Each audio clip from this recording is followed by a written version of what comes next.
나는 전능하신 아버지 하나님 천지의 창조주를 믿습니다. 나는 그의 유일하신 아들 우리 주 예수 그리스도를 믿습니다. 그는 성령으로 잉태되어 동정녀 마리아에게서 나시고 본디오 빌라도에게 고난을 받아 십자가에 못 박혀 죽으시고 장사된 지 사흘 만에 죽은 자 가운데서 다시 살아나셨으며 하늘에 오르시어 전능하신 아버지 하나님 우편에 앉아 계시다가 거기로부터 살아있는 자와 죽은 자를 심판하러 오십니다. 나는 성령을 믿으며 거룩한 공교회와 성도의 교제와 죄를 용서받는 것과 몸의 부활과 영생을 믿습니다. 아멘. 할렐루야. 아멘. 오늘도 이곳 가운데에 우리 함께 예배하러 오신 모든 여러분들을 진심으로 환영하고 축복합니다. 우리 찬양에 들어가기 앞서서 기도하며 나아가길 소망하는데요. 조금은 분주하고 어쩌면 설레는 마음을 품고 오셨을 여러분들이지만 우리 시간 우리의 마음을 모두 비워내므로 주님을 우리 마음 가운데 초청할 준비를 함께 하였으면 좋겠습니다. 이 시간 우리가 기도하며 나아갈 때에 주님, 내가 이곳 가운데에 주님을 예배하러 왔습니다. 주님만을 바라보러 주님 왔습니다. 주님, 내 안에 그 세상의 것들로 채워져 있는 것들이 있다면 주님 다 비워내 주시옵고 이 시간 주님 앞에 엎드려 주님을 예배함으로 오로지 주님만으로 나의 마음을 채워주시옵소서. 우리 다 함께 기도하며 나아갑시다.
계시고 우리와 함께하고 계시는 예수 그리스도의 이름으로 기도드립니다. 아멘. 할렐루야. 아멘. 우리 주님께서 우리를 주님의 그 보혈로 정케 하심을 여러분 믿으십니까? 아멘. 아멘. 이 시간 우리 기뻐 뛰며 찬양하길 소망합니다. 찬양합시다. I've been washed in the water, washed in the blood. 새롭게 됐네. Oh hallelujah. I've been washed in the water, washed in the blood. 내 주로 인해. 우리 함께 고백할까요? I've been washed in the water, washed in the blood. 새롭게 됐네. Oh hallelujah. I've been washed in the water, washed in the blood. 내 주로 인해. Oh hallelujah. 고백합시다. 나 이제 깨끗게 됐네. 내 죄와 수치도 갈보리 그 사랑 안에. 오 할렐루야. 이제 나 깨끗게 됐네. 내 죄를 사하신 그 구원의 승리 앞에. 오 할렐루야. I've been washed in the water, washed in the blood. 새롭게 됐네. Oh hallelujah. I've been washed in the water, washed in the blood.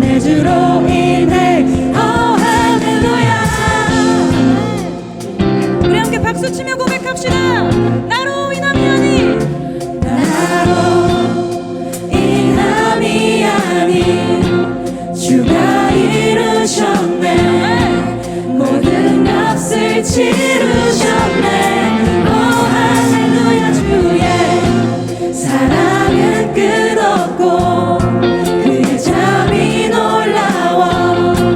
나 춤추며 찬양하리. 오 할렐루야. I've been washed in the water, washed in the blood. 오 할렐루야. I've been washed in the water, washed in the blood. I've been washed in the water, washed in the blood. 새롭게 됐네. Oh hallelujah. I've been washed in the water, washed in the blood. 내 주로 인해. Oh hallelujah. 박수. 나의 수치까지 주가 못 박으시고 죽음에서 건지셨네. 오 할렐루야. 주께로 나의 수치까지도 주가 못 박으시고 죽음에서 건지셨네. 오 할렐루야. 우리 목소리 높여 고백합시다. 나의 수치까지도 주가 못 박으시고 죽음에서 건지셨네. 오 할렐루야. 주께로 나의 수치까지도 주가 못 박으시고 죽음에서 건지셨네. 오 할렐루야. 주께로 할렐루야. 주께로 오 할렐루야. 주께로 오 할렐루야. 주께로 오 할렐루야. 주께로 할렐루야.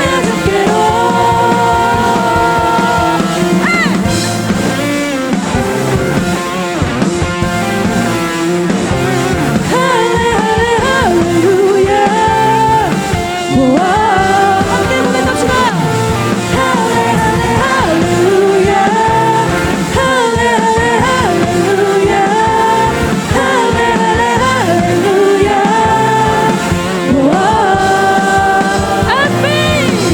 I've been washed in the water, washed in the blood. 새롭게 됐네.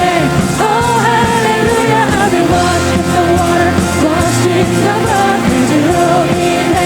Oh 한 번 더. I've been washed in the water, washed in the blood. Oh hallelujah. I've been washed in the water, washed in the blood. 내 주로 인해. 목소리. I've been washed in the water, washed in the blood. 새롭게 됐네. Oh hallelujah. I've been washed in the water, washed in the blood. 내 주로 우리 한 번 더 고백합시다. Oh hallelujah. I've been washed in the water, washed in the blood. 새롭게 됐네. Oh hallelujah. I've been washed in the water, washed in the blood. 내 주로 인해. Oh hallelujah. 우리를 깨끗게 하신 주님을 찬양하며 나아갑니다.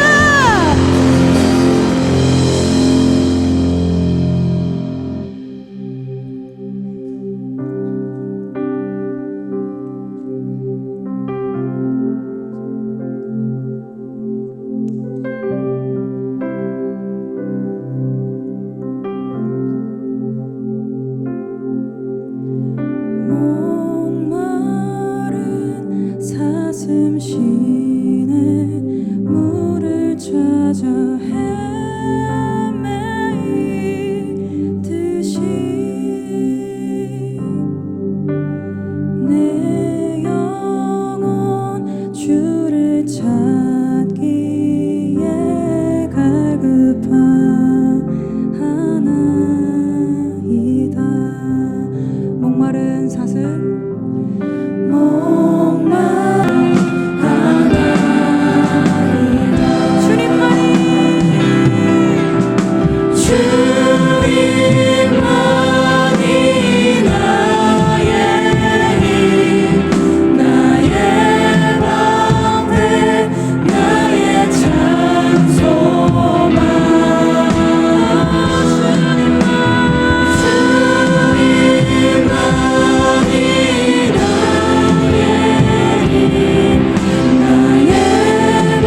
들어가네. 은혜로만 들어가네. 은혜로만 선다네. 우리의 노력이 아닌 어린 양의 보혈로 그분의 임재 가운데 오라 하시네. 우리를 부르신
그곳 은혜로 들어가네.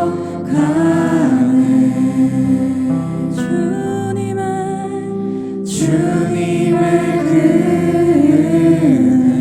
주님의 그 은혜입니다. 주님의 그 은혜. 우리 이 시간 이렇게 기도하길 소망합니다. 다윗의 자손 예수여, 이 죄인된 우리를 불쌍히 여겨 주시옵소서. 아멘. 주님, 그 세상의 것들로 우리의 눈이 가려지고 우리의 귀가 먹고 우리의 행동이 그것들을 따라갈지라도 주님의 시선으로 나를 비추셔서 주님 나의 마음을 비워주시옵소서. 오로지 주님의 것으로 나의 마음을 채워주시옵소서. 우리 다 함께 주님의 이름 통성으로 부르짖으며 기도하며 나아갑시다.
사랑과 은혜가 풍성하신 하나님 아버지, 7월 둘째 주일에 저희를 주님의 전으로 불러주시고 주님의 고난과 우리를 향한 사랑을 묵상하며 성례 예배로 드리게 하시니 감사를 드립니다.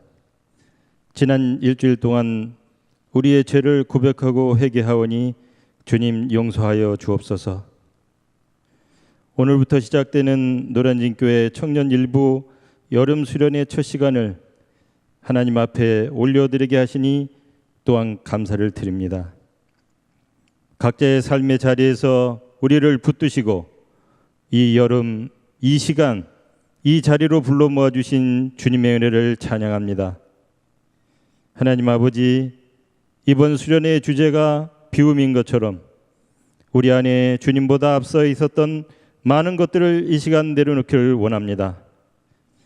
세상을 향한 욕심과 분주함, 사람들의 시선에 흔들리던 마음, 쌓여있던 염려와 두려움, 말하지 못했던 상처와 아픔, 그리고 무엇보다 내 뜻과 내 고집을 주님 앞에 비워드리길 원합니다. 주님, 우리 스스로는 비울 수 없는 연약한 존재이니 성령께서 우리 마음 깊은 곳까지 만져주셔서 비워야 할 것을 깨닫게 하시고 기꺼이 내려놓을 수 있는 믿음을 허락하여 주옵소서. 우리가 비워낸 그 자리마다 하나님의 은혜로 채워 주옵소서. 세상이 줄 수 없는 평안으로 채워주시고 십자가의 사랑과 말씀의 능력, 성령의 충만함으로 채워 주옵소서. 이번 수련회가 단지 좋은 추억으로 끝나는 시간이 아니라 우리 청년들의 심령이 실제로 변화되고 회복되는 시간이 되게 하시고 무너졌던 예배가 다시 세워지고 식어있던 기도가 다시 살아나며 흔들리던 믿음이 다시 주님 앞에 굳게 서는 은혜의 시간이 되게 하여 주옵소서. 주님, 이 자리에 나온 청년들 한 사람 한 사람을 기억하여 주옵소서. 겉으로는 웃고 있지만 마음이 지쳐있는 청년도 있을 줄 압니다. 기도하고 있지만 여전히 답을 기다리는 청년도 있을 것입니다. 신앙의 방향을 잃고 조용히 방황하는 청년도 있을 줄 압니다. 주님, 그 누구도 그냥 돌아가지 않게 하시고 각 사람에게 꼭 필요한 말씀과 위로, 회복을 허락하여 주옵소서. 하나님께서 살아계시고 지금도 나를 살아가신다는 사실을 이번 수련회를 통해서 분명히 경험케 하여 주옵소서.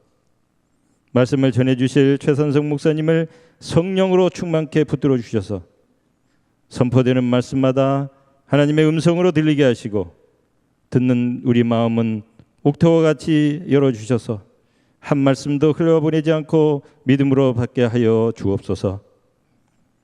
수련회를 위해 준비하고 섬기는 모든 손길 위에도 은혜를 더하여 주시고 모든 일정과 이동 안전을 주님께서 친히 지켜주셔서 처음부터 마지막까지 하나님의 기쁨과 은혜 안에서 진행되게 하여 주옵소서.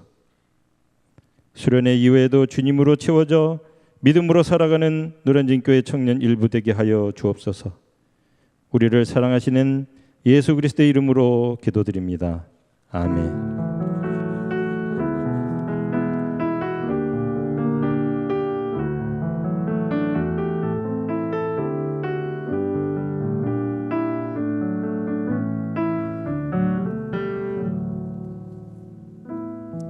그러므로 형제들아, 내가 하나님의 모든 자비하심으로 너희를 권하노니 너희 몸을 하나님이 기뻐하시는 거룩한 산 제사로 드리라. 이것이 너희가 드릴 영적 예배니라. 아멘. 이 시간 함께 일어나셔서 봉헌하겠습니다.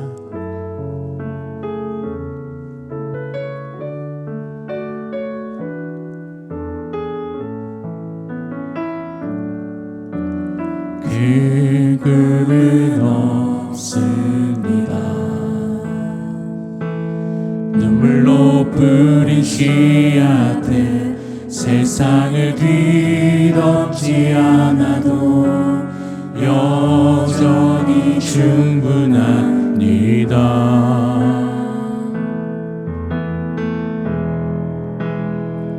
주님만이 내 사랑이 세상을 내려놓고 엎드리오니 그런 나를 사용하시리. 주님만이 나의 꿈이십니다.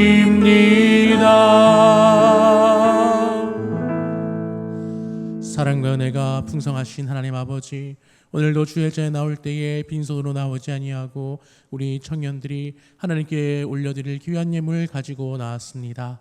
이 예물 올려드리는 그 모든 삶의 자리마다 하나님의 은총과 은혜가 함께하여 주시며 일평생 하나님의 뜻을 따라 하나님 앞에 나올 때에 아버지께 귀한 예물 가지고 나오며 하나님을 영화롭게 하는 인생들 다 되게 하여 주옵소서.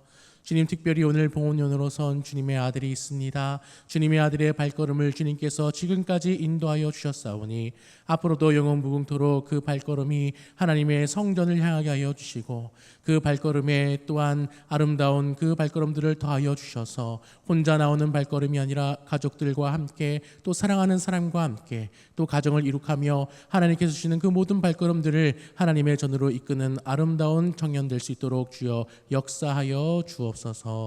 감사드렸고 예수 그리스도의 이름으로 기도드립니다. 아멘.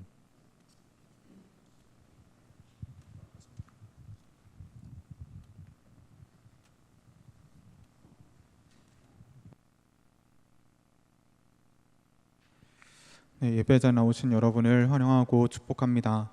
오늘 저희 수련의 첫째 날 이제 시작하는데요. 오늘 예배가 끝나고 나면 이 자리에서 OT가 진행이 된다고 합니다. 여러분 예배 끝나고 나가시지 마시고 조별로 함께 같이 앉아 주시면 좋겠습니다. 자세한 내용과 진행은 OT 때 참고해 주시면 좋겠습니다. 오늘 말씀 같이 보도록 하겠습니다. 오늘 우리에게 주시는 하나님의 말씀은 창세기 13장 1절부터 6절의 말씀입니다. 창세기 13장 1절부터 6절의 말씀을 한 목소리로 합독하여 읽도록 하겠습니다. 네, 함께 읽겠습니다. 아브라함이 애굽에서 그와 그의 아내와 모든 소유와 롯과 함께 네겝으로 올라가니 아브라함에게 가축과 은과 금이 풍부하였더라. 그가 네겝에서부터 길을 떠나 베델에 이르며 베델과 아이 사이 곧 전에 장마 쳤던 곳에 이르니 그가 처음으로 제단을 쌓은 곳이라. 그가 거기서 여호와의 이름을 불렀더라. 아브라함의 일행 롯도 양과 소와 장막이 있으므로 그 땅이 그들이 동거하기에 넉넉하지 못하였으니 이는 그들의 소유가 많아서 동거할 수 없었음이니라. 아멘.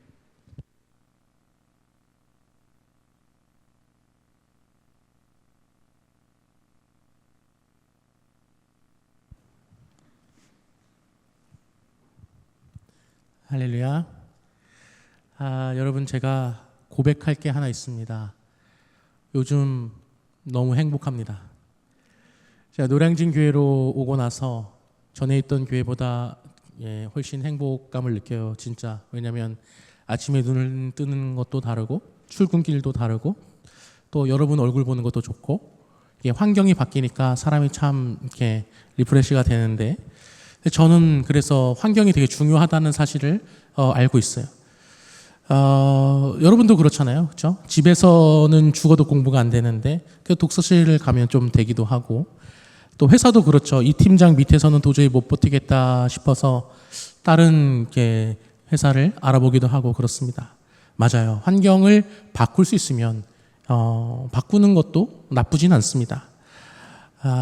늘 제 영상을 시청해 주고 계시는 이전교회 청년들과 집사님들이 계시는 걸로 제가 알고 있는데 오해하지 않았으면 좋겠습니다. 거기가 안 좋다는 게 아니라 여기가 너무 좋다. 네, 그런 내용입니다. 근데 여러분, 우리가 한 가지 알아야 되는 게 이렇게 옮긴 곳이 늘 좋을까요? 그렇지 않다는 사실 또한 우리는 또 너무나 잘 알고 있죠. 자리는 바꿨지만 독서실은 다른 곳으로 갔지만 여전히 공부를 하지 않는 우리의 모습을 발견할 때도 있잖아요. 그것은 무엇입니까? 공부하기 싫은 내 마음은 여전히 그대로 내 안에 남아있다라는 거죠. 하지만 우리는 그 사실을 알면서도 혹시나 하는 마음에 환경을 바꿔보려고 합니다. 이 자리를 뜨면 저기로 옮기면 다 해결되지 않을까? 좀 바뀌지 않을까? 그렇게 앞으로 도망갈 때가 있습니다. 그런데 이게 다가 아닙니다. 우리는 뒤로도 도망갈 때가 있어요. 싫은 곳에서 벗어나려고만 하는 게 아니라 반대로 내가 좋았던 곳으로 돌아가려고도 하죠. 아, 그때 참 좋았는데. 근데 정말 그럴까요, 여러분? 좋았던 자리로 돌아가면 정말 다시 좋아질까요? 오늘 본문은 아브라함이 자기가 예전에 처음 하나님을 만났었던 바로 그 장소로 회귀하는 여정에 대해서 우리한테 보여주고 있습니다. 1절에 보니까 이렇게 기록되어 있어요. 1절 보니까 아브라함이 애굽에서 그와 그의 아내와 모든 소유와 롯과 함께 네겝으로 올라가니 이렇게 얘기합니다. 올라왔다. 우리가 이 본문을 좀 이해를 하려면 아브라함의 스토리에 대해서 좀 알고 있어야 돼요. 아브라함이 누구냐? 잘 살고 있었는데 어느 날 갑자기 하나님이 지명하여 이름을 부르시는 거예요. 그게 창세기 12장 1절 말씀입니다. 여호와께서 아브라함에게 이르시되 너는 너의 고향과 친척과 아버지의 집을 떠나 내가 내게 보여줄 땅으로 가라. 고향 친척 아버지 집을 떠나라 말씀하신 게 아브라함이었다는 거죠. 다 떠나라. 그래서 이 아브라함이 이 약속의 말씀을 딱 하나 붙들고 진짜로 떠나서 갑니다. 그래서 하나님 말씀만 듣고 믿고 무작정 온 곳이 어디냐? 가나안 땅이었다. 근데 여러분 도착하자마자 무슨 일을 당하냐? 창세기 12장 10절을 보면 이렇게 기록이 되어 있습니다. 보니까 그 땅에 기근이 들었으므로 기근이 들었다라는 거예요. 하나님이 가라고 하신 그 땅에 흉년이 들었는데 여러분 생각해 보십시오. 하나님 말씀대로 왔어요. 다 버리고. 근데 도착해 보니까 굶어 죽게 생긴 거예요. 얼마나 황당합니까? 그때 아브라함이 어떻게 하냐면 보니까 애굽에 거류하려고 그리로 내려갔다. 자기 판단을 한 겁니다. 하나님 말씀 듣고 여기까지 왔는데 아 죽겠네. 애굽으로 내려가 보자. 여기까지 뭐 그럴 수 있죠. 배고프면 먹을 거 찾아가는 거 당연히 사람이 할 수 있는 거예요. 근데 문제는 그 다음입니다. 애굽이 가까워지니까 아브라함이 자기 아내를 이렇게 불러요. 그리고 얘기를 합니다. 그게 창세기 12장 12절에서 13절 말씀이에요. 이렇게 기록되어 있어요. 애굽 사람이 그대를 볼 때에 이르기를 이는 그의 아내라 하여 나는 죽이고 그대는 살리리니 원하건대 그대는 나의 누이라 하라. 그러면 내가 그대로 말미암아 안전하고 내 목숨이 그대로 말미암아 보존되리라 하니라. 아브라함이 보기에 자기 아내가 너무 예뻤나 봐요. 그래서 한 가지 제안을 하는데 아내한테 여보 우리 남매 사이라고 하자. 그렇게 말을 한 거예요. 그러면서 이 아브라함이 무슨 판단을 내렸냐면 이 예쁜 아내를 내가 누이라고 얘기를 하면 오빠인 나한테 잘 보이지 않을까. 그 판단을 한 겁니다. 그래서 실제로 어떻게 됐냐면 아브라함의 판단대로 돼요. 12장 15절 말씀 보니까 이렇게 기록되어 있어요. 바로의 고관들도 그를 보고 바로 앞에서 칭찬하러 그 여인을 바로의 궁으로 이끌어 들인지라. 애굽에 도착하자마자 바로한테 소문이 들어간 거예요. 그리고 사라가 그대로 끌려갑니다. 참 비극이죠. 그리고 동시에 이 바로가 어떤 일을 하냐면 아브라함의 예측대로 정확하게 아브라함에게 잘 보이기 위해서 일을 합니다. 왜요? 오빠인 줄 알았으니까. 그게 창세기 12장 16절 말씀에 이렇게 기록되어 있어요. 12장 16절 말씀. 이에 바로가 그로 말미암아 아브라함을 후대함으로 아브라함이 양과 소와 노비와 암수나기와 낙타를 얻었더라. 엄청나게 많은 부를 얻어요. 모든 게 아브라함의 예측대로 흘러갑니다. 그런데 아브라함이 예측하지 못한 딱 한 가지 일이 더 생기는데 그건 바로 하나님이 일하기 시작하신 거예요. 그게 창세기 12장 17절 말씀이에요. 여호와께서 아브라함의 아내 사레의 일로 바로와 그 집에 큰 재앙을 내리신지라. 아멘. 재앙을 내리셨다. 그래서 이집트 왕 바로가 깜짝 놀라서 뭐라고 하냐면 19절 말씀에 이렇게 얘기합니다. 바로가 창세기 12장 19절에 이렇게 얘기해요. 내가 어찌 그를 누이라 하여 내가 그를 데려다가 아내를 삼게 하느냐. 내 아내가 여기 있으니 이제 데려가라. 가라. 파랑만장한 일을 다 겪고 그리고 나서 애굽 떠나가지고 다시 가나안 땅으로 올라오는 거, 그게 바로 오늘 본문 1절의 상황이었다라는 거예요. 바로가 떠나라고 해서 그 모은 재산 다 끌고 네겝으로 올라오고 있는 거, 그 1절 상황이에요. 그래서 1절에 아브라함이 애굽에서 그의 아내와 모든 소유와 롯과 함께 네겝으로 올라가니, 여기서 이 왔다라고 표현된 이건 뭐냐? 그 애굽에서 있었던 부끄러운 기억, 그 지우고 싶은 기억에서 돌아왔다는 거예요. 떠나왔다는 거예요. 여러분, 아브라함이 이 애굽에서 떠나서 올라올 때 어떤 마음으로 이 가정을 이끌었겠습니까? 자기가 가장이잖아요. 가정을 어떤 마음으로 이끌었을까요? 이제 우리 좀 잘해보자. 우리 다시 잘 살아보자. 이제 좀 잘 살 수 있을 것 같아. 이 마음 가지고 올라오지 않았겠어요? 저라면 그랬을 것 같거든요. 근데 저는 이 본문을 보면서 계속 마음에 걸리는 것들이 있었습니다. 아브라함과 함께 올라온 것들이에요. 그의 아내, 모든 소유, 그리고 롯. 오늘 성경은 그 중에서 하나를 더 주목해서 보고 있는데, 이 아브라함의 그 애굽에서 모은 소유가 얼마나 대단했던지 다시 한번 이렇게 말을 해줍니다. 2절에 보니까 2절에 이렇게 얘기해요. 아브라함에게 가축과 은과 금이 풍부하였더라. 부자가 됐다는 거예요. 그런데 부자가 되고 이미 앞에서 봤잖아요. 근데 또다시 얘기하고 있는 거예요. 얼마나 부자였던지. 이게 우리의 상상 이상의 부였다는 거죠. 아니, 아브라함 스스로도 자기도 예측하지 못한 그 부를 얻었다라는 거예요. 여러분, 이거 정말 좋은 거잖아요. 부자 됐다는데 뭐 나쁠 게 뭐가 있어요? 근데 여러분, 이 부의 출처, 이거 가족의 구성원들도 다 알고 있잖아요. 애굽에서 아내를 누이라고 속여서 그 대가로 바로가 지어준 돈, 소위 아내를 팔아서 번 돈 아닙니까? 근데 여러분, 이 돈이 사실 아브라함이 벌고 싶어서 벌었나요? 아니죠. 하나님 말씀을 유두리 없이 그냥 고지고대로 듣다 보니까 기근 만나서 죽기 딱 좋았거든요. 그래서 상황에 몰려서 죽을 수는 없으니 애굽으로 간 거란 말이죠. 그리고 아무리 봐도 내 아내 예쁘니까 내가 목숨을 잃을 것 같단 말이죠. 여러분, 내가 죽으면 하나님 말씀대로 사는 게 무슨 소용이 있어요? 그래서 자기 생각에 합리적으로 살궁리했습니다. 아내를 누이라 속이자. 완벽하다. 그랬더니 어떻게 됐습니까?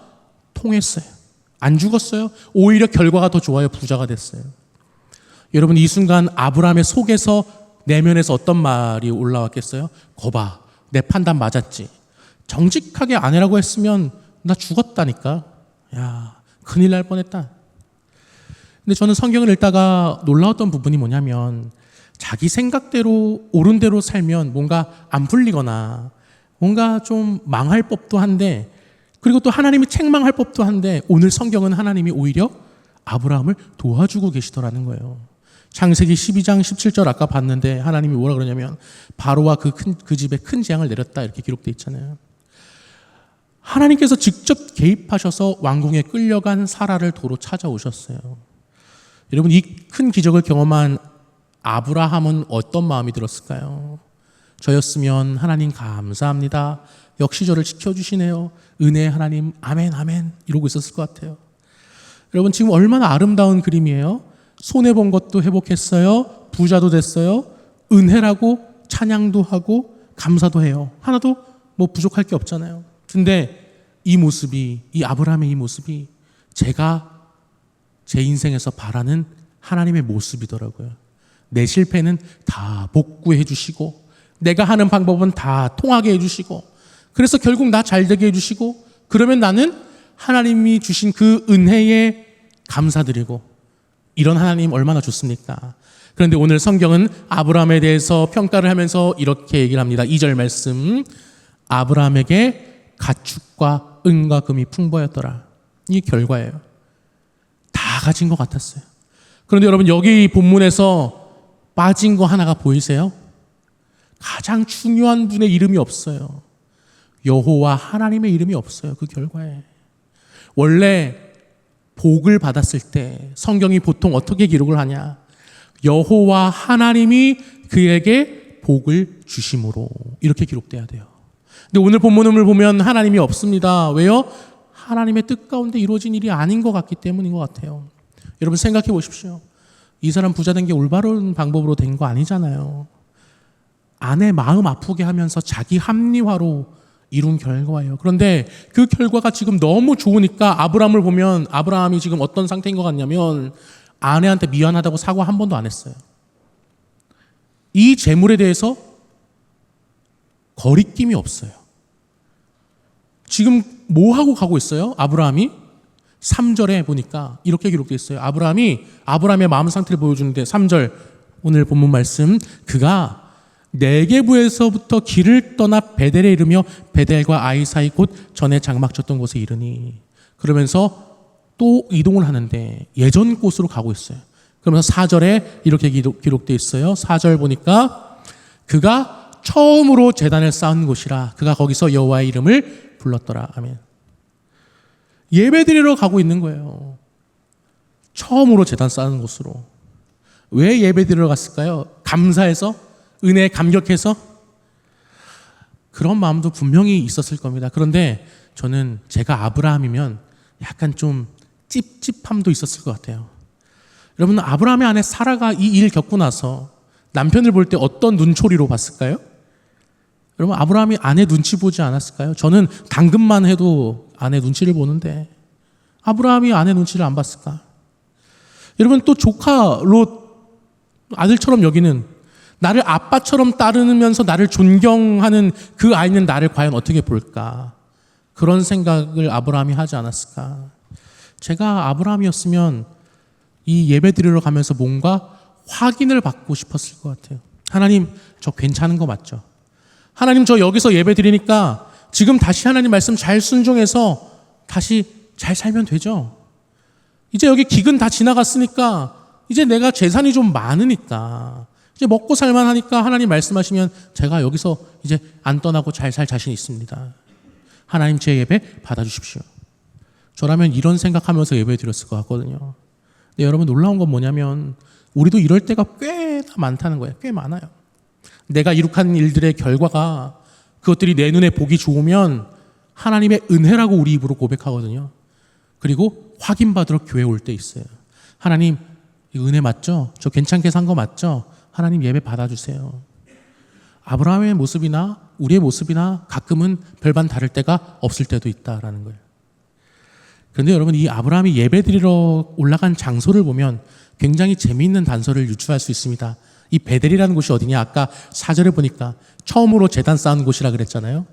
그러니까 이 베델은 아브라함한테 아무런 그런 특별할 것이 없는 곳이 아니라 처음 하나님을 만났던 장소, 처음 제단 쌓고 처음 예배드렸던 굉장히 의미 있는 그런, 자기 인생에서 신앙이 제일 좋았던 때 하나님 제일 가깝게 느꼈던 장소가 바로 이 베델이었다는 거죠.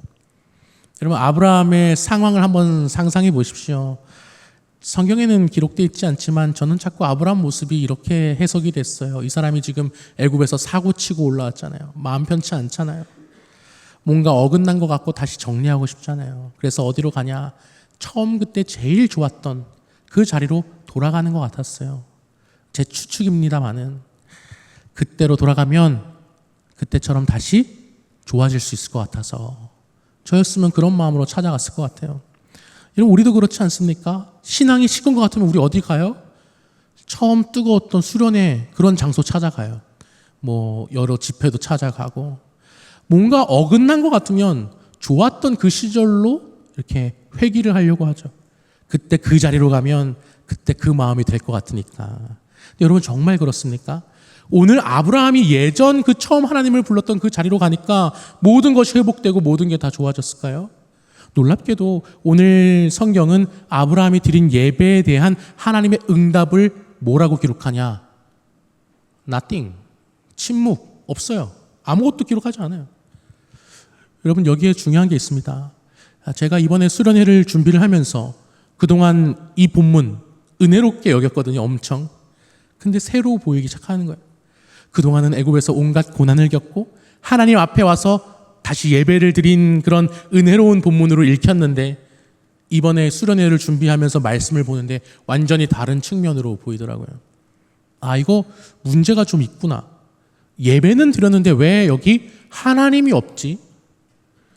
여러분, 아브라함의 문제는요, 베델에 예배 드리러 안 가서가 아니에요. 예배를 안 드려서가 아니라 아브라함은 베델에 갔고 예배도 드렸어요. 할 거는 다 했어요. 그런데 그 안에 잘못 채우고 있었던 게 있었다라는 거예요.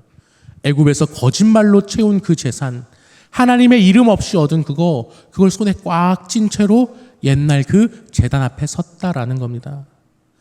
여러분, 문제의 근원을 그대로 둔 채는요, 아무리 좋은 자리에 가도 아무리 뜨겁게 찬양해도 하나님 앞에 바로 설 수가 없습니다. 내가 잘못 채운 것이 있다면 그걸 직시해야 한다라는 거예요. 그런데 아브라함이 놓지 못하고 채우고 있던 것이 이 재산 하나뿐이었을까요? 아니에요. 하나 더 있어요. 1절을 보면 아브라함이 애굽에서 올라올 때 마지막에 뭐랑 같이 올라왔냐고 기록되어 있냐면 아내 그리고 롯, 소유도 있지만 아내와 롯, 소유. 그 중에서 특히 오늘 본문이 기록된 성경은 뭐에 더 집중하냐면 아내보다 롯에 더 집중하고 있어요. 성경에는 의미 없는 단어가 하나도 없거든요.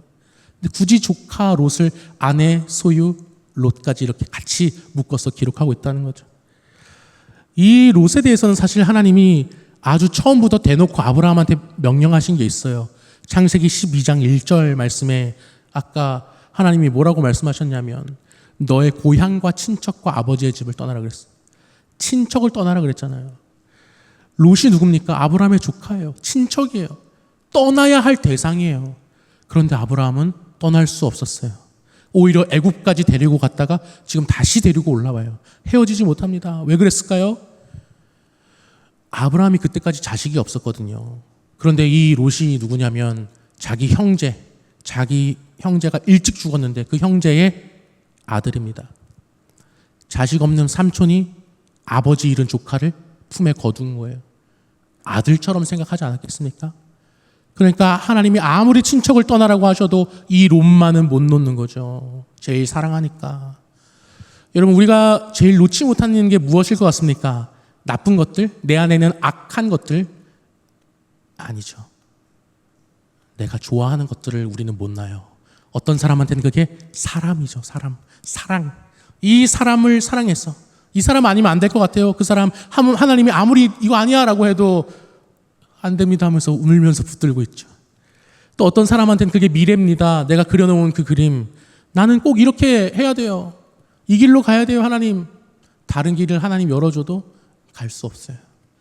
우리가 손에서 놓지 못하는 건 내가 생각하기에 제일 좋은 거라서, 제일 소중한 거라서, 제일 사랑하는 거라서 놓지 못할 때가 많다라는 거예요. 아브라함이 롯을 놓지 못했듯이. 오늘 성경은 그런 아브라함의 상황에 대해서 이렇게 묘사합니다. 5절과 6절 말씀. 아브라함의 일행 롯도 양과 소와 장막이 있으므로 그 땅이 그들이 동거하기에 넉넉하지 못하였으니 이는 그들의 소유가 많아서 동거할 수 없었음이니라. 소유가 많아서 동거할 수 없었대요. 너무 가득 차서 함께 할 수 없었다라는 거예요. 여러분, 여기서 이 갈라섰다라는 것은 롯만 떠나는 게 아닙니다. 재산도 나뉘는 거죠. 함께 모았던 그 재산이 쪼개지는 겁니다. 여러분, 아브라함이 이 재산을 어떻게 모았어요?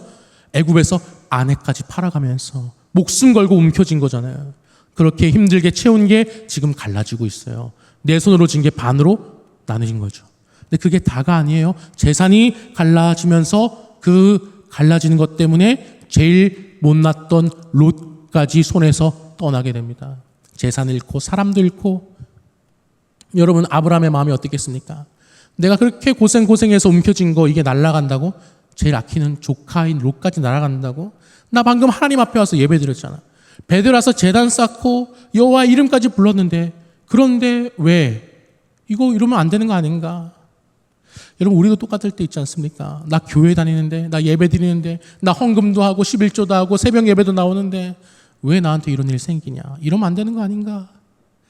근데 여러분, 이거를 하나님의 눈으로 보면 완전히 다른 이야기예요.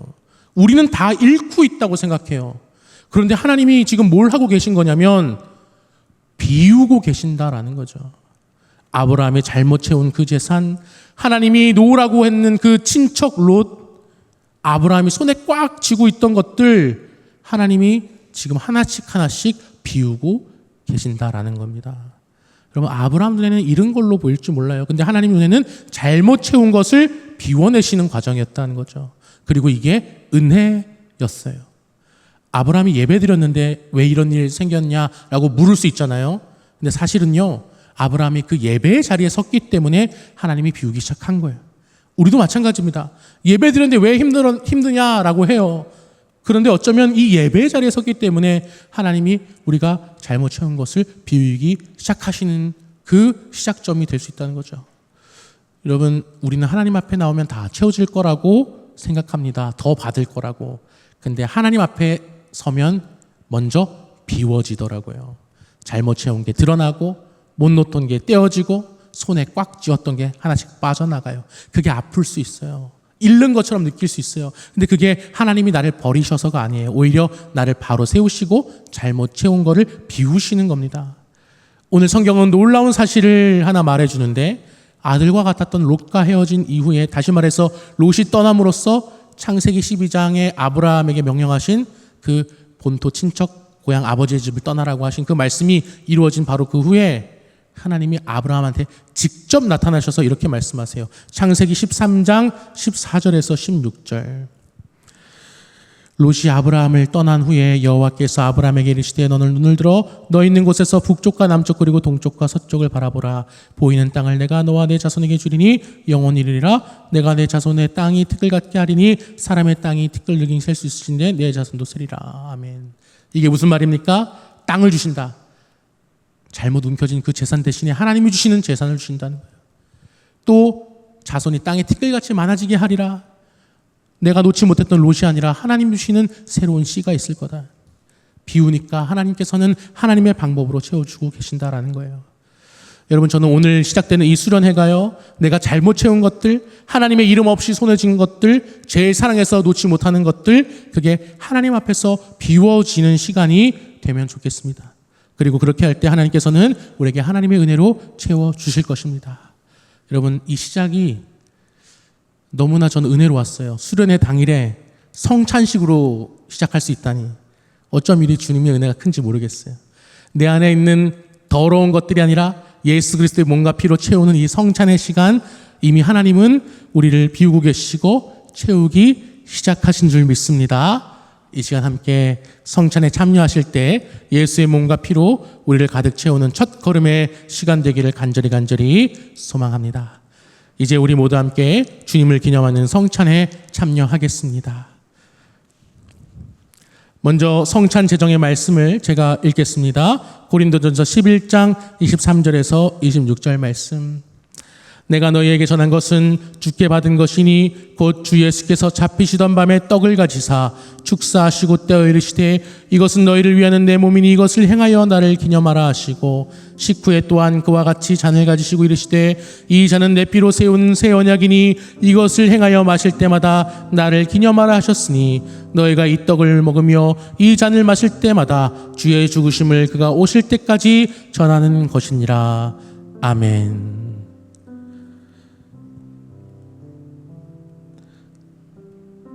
이 시간 다 함께 찬송하실 때 찬송가 227장 1절 부르겠습니다. 성찬위원들은 이때 등단해 주시길 바랍니다.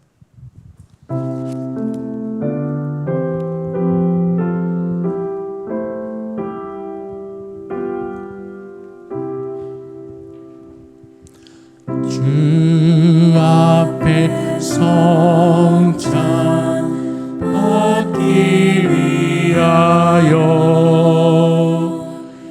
이제 인감이 나옵니다.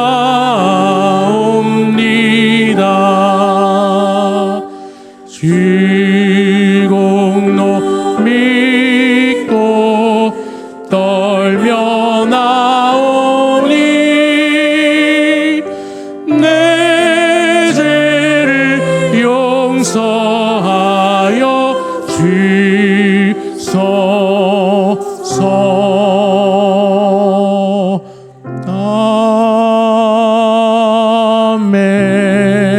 아멘. 이제 주님께서 가르쳐 주신 대로 먼저 잔을 나누도록 하겠습니다. 떡을 나누도록 하겠습니다.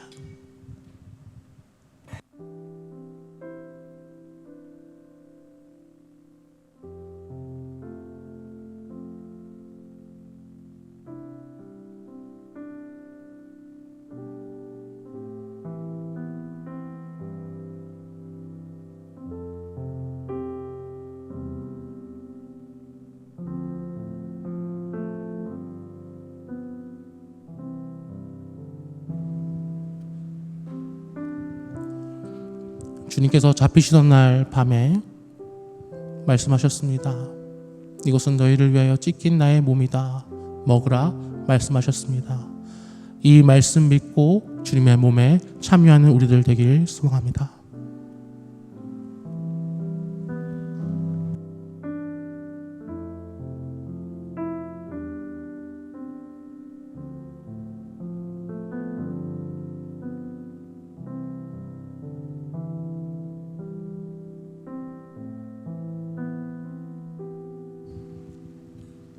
오늘 이 성찬은 세례 또는 입교를 받으신 분만 가능합니다.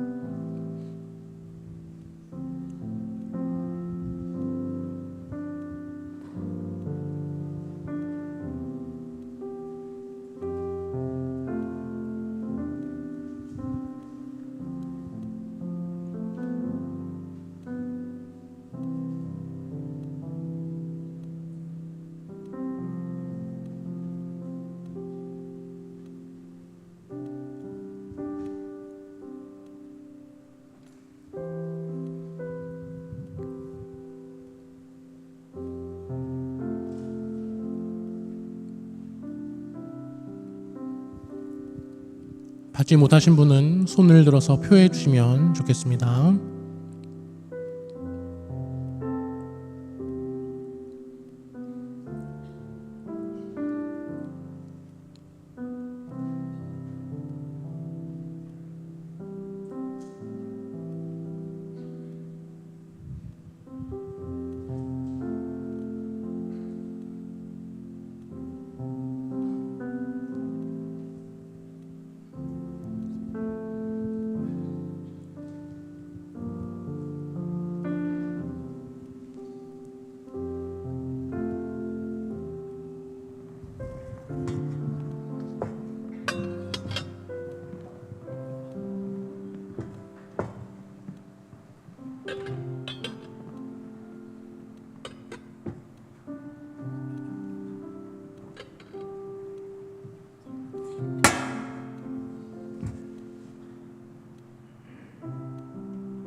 식후에 주님께서 잔을 가지시고 말씀하셨습니다. 이것은 너희를 위하여 흘리는 나의 피 곧 언약의 피니라. 예수님께서 주신 그 언약의 피를 마실 때에 우리 안에 더러운 것들이 사라지고 예수 그리스도의 보혈이 가득 채워지길 소망합니다.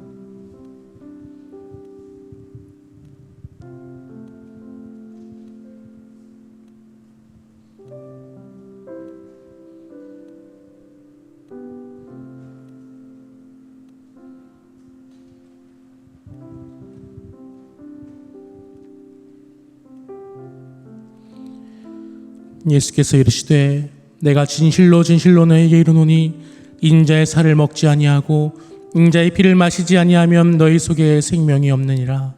내 살을 먹고 내 피를 마시는 자는 영생을 가졌고 마지막 날에 내가 그를 다시 살리리니 내 살은 참된 양식이요 내 피는 참된 음료로다. 내 살을 먹고 내 피를 마시는 자는 내 안에 거하고 나도 그의 안에 거하나니 살아계신 아버지께서 나를 보내심에 내가 아버지로 말미암아 사는 것 같이 나를 먹는 그 사람도 나로 말미암아 살리라.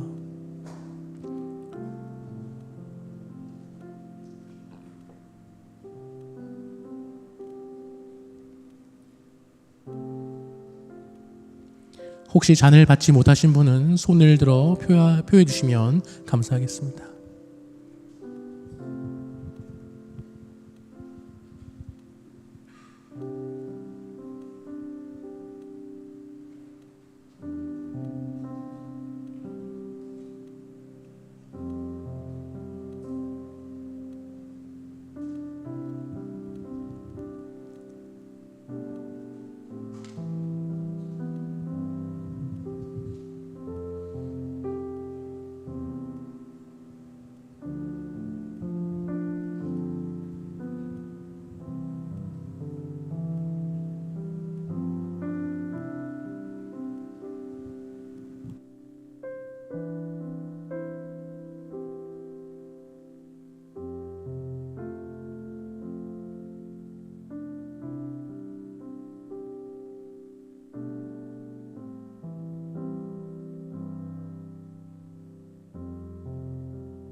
주님의 살과 주님의 피에 참여한 우리에게 예수 그리스도의 생명이 임하심을 믿습니다.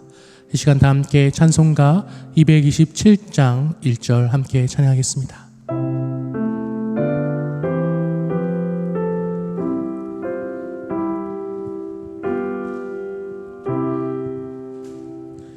주 앞에 성찬하기 위하여 이제 인감이 나옵니다.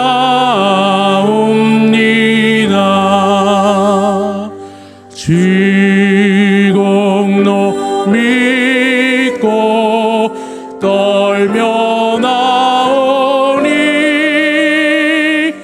내 죄를 용서하여 주소서.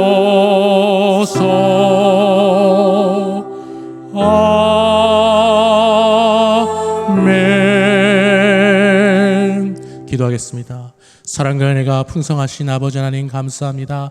하나님, 오늘 거룩한 주님의 날에 특별히 우리 청년들 청년부 수련회를 시작하는 날에 비움이라는 주제로 아버지 앞에서 그 모든 것을 비우기로 결단한 이 첫 시작점에 은혜로 채워주시니 참으로 감사합니다. 하나님, 오늘 우리가 주님의 피와 주님의 살에 참여하여 싸우니 아버지 하나님의 그 살과 피가 우리 안에 생명의 샘이 되어서 이번 수련회 기간 내내 예수 그리스도를 경험하고 예수 그리스도를 묵상하고 예수 그리스도께로 나아갈 수 있는 이번 수련회가 다 되게 하여 주옵소서. 감사드리오며 예수 그리스도의 이름으로 기도드립니다. 아멘.